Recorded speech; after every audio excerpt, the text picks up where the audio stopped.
வணக்கம். துலாம் ராசி நண்பர்களுக்கு வாரம் ராசி பலன்கள்.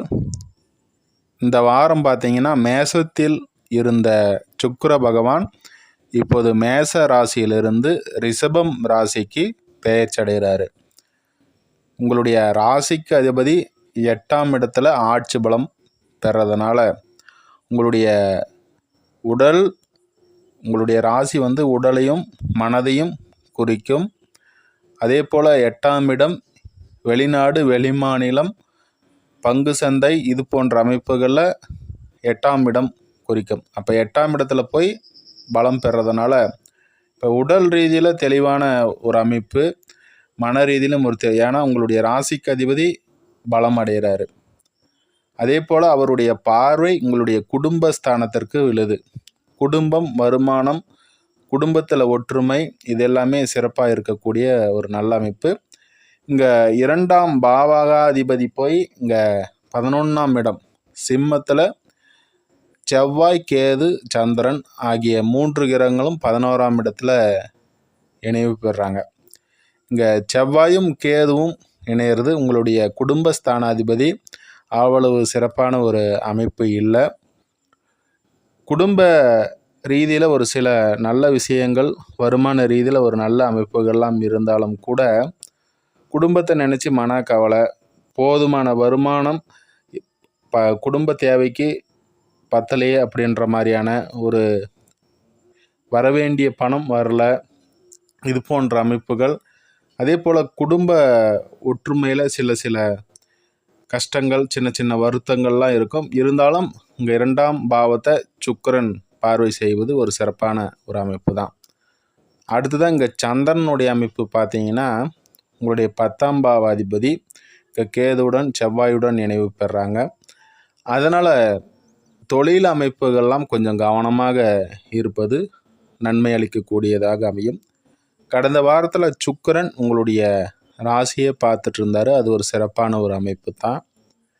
அதே போல் இங்கே வருடகிரகங்கள் சிறப்பான ஒரு அமைப்பில் இருக்குது. ராகு, குரு, சனி, கேது ஆகிய கிரகங்கள் சிறப்பான இடங்களில் அமர்ந்துட்டுருக்குது. ஒருவருக்கு பார்த்திங்கன்னா அனைத்து கிரகமுமே சாதகமான ஒரு அமைப்பில் இருக்கும். எதிர்த்தன்மை உள்ள உங்களுடைய நண்பர்கள் வலுப்பெறணும், உங்களுடைய பகைவர்கள் வலு குறைவான ஒரு அமைப்பில் இருக்கணும். பாவ கிரகம் 3, 6, 10, 11 ஆகிய இடங்களில் இருக்கணும். அந்த வகையில் பார்த்தீங்கன்னா சனி 6ஆம் இடத்துல இருக்கார். 5ஆம் இடத்துல ராகு இருந்தாலும் கூட குருவின் பார்வை இருக்குது. 5ஆம் இடம்ன்றது பூர்வ புண்ணியம், குழந்தைகள் குறிக்கக்கூடிய இடம். அதனால் இந்த 5ஆம் இடத்தை பார்வை செய்கிறதுனால பூர்வீகம் சார்ந்த விஷயங்களிலும் உங்களுடைய குழந்தைகள் அமைப்புகள் இது எல்லாமே சிறப்பாக இருக்குது.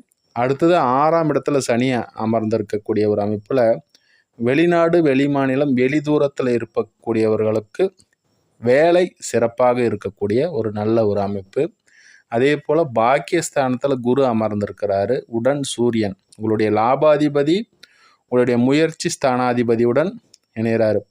3, 11ஆம் இடம் அதிபதிகள் 9ஆம் இடத்துல இணையிறது ஒரு சிறப்பான ஒரு அமைப்பு தான். இங்கே குருவும் சூரியனும் நண்பர்கள். அப்போ பாக்கியஸ்தானத்தில் அமர்றதுனால எதிர்பாராத தனலாபங்கள் வரக்கூடிய ஒரு அமைப்பு.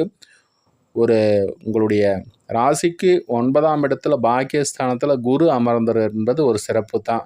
அதே போல் அவருடைய பார்வை 3ஆம் இடத்தையும் பார்வை செய்கிறார், உங்களுடைய ராசியை பார்க்குறாரு, 5ஆம் இடத்தை பார்வை செய்கிறதுனால ஒரு சிறப்பான ஒரு அமைப்பு. அதனால் ராசியை பார்க்கக்கூடிய குரு உடல் ரீதியிலும் மன ரீதியிலும் ஒரு தெளிவு. இப்போ சுவாதி நட்சத்திரக்காரர்களுக்கு சிறப்பான ஒரு அமைப்பு உண்டு. அடுத்ததாக உங்களுடைய 11ஆம் இடத்துல கேது அமர்ந்துட்டார். 11இல் கேது அமரும்போது மூத்தவர்கள் லாபம், மனதில் நிறைவேறாத ஆசைகள் நிறைவேறக்கூடிய இடமும் 11ஆம் இடம். அந்த வகையில் சிறப்பான ஒரு அமைப்பு. 11இல் கேது இருக்கக்கூடியது, உபஜயஸ்தானத்தில் கேது அமர்ந்திருக்கிறாரு. அதே போல் இந்த கோச்சார அமைப்புகள் என்பது ஒரு பொது பலன் மட்டுமே. ராசி பலன்கள் ஒரு பொது பலன் மட்டுமே. உங்களுடைய சுய ஜாதகத்தின்படி லக்னம், தசா, புத்தி, அந்தரம் இதை பொறுத்து தான் பலன் உங்களுக்கு நடக்கும். உங்களுடைய நண்பர்களுடைய தசாவா, உங்களுடைய லக்னத்திற்கு அவர் நண்பரா, அதே போல் இப்போ நடக்கக்கூடிய தசா புத்தி அந்தரங்கள் நட்பு கிரக தசா அமைப்புகள் நடக்குதா, அதே போல் உங்களுடைய லக்னத்தை பாவர்கள் பார்க்குறாரா, சுவர்கள் பார்க்குறாரா, அதை பொறுத்து பலன் இருக்கும். இந்த கோச்சார பலன்கள் அதை பொருத்தி நன்மைகள் நடக்கக்கூடிய ஒரு அமைப்பில் இருக்கும். அடுத்ததாக இன்னொரு பதிவில் சந்திப்போம். நன்றி, வாழ்த்துக்கள்.